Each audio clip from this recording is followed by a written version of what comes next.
Simple way of creating custom header for your professional website.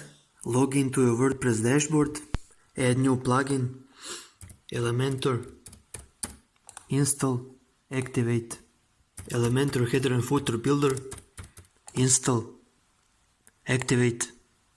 Come to appearance, Elementor header and footer builder, add new, name your header, edit with Elementor, select 2-column structure, search for site logo, drag and drop it, use your own custom logo,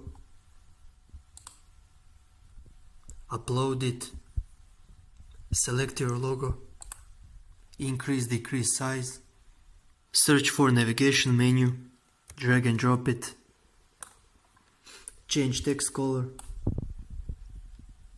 change background color, select style, classic background, choose your desired color, save changes, click on edit, type of template, header, display on all pages, update, view header, your new header.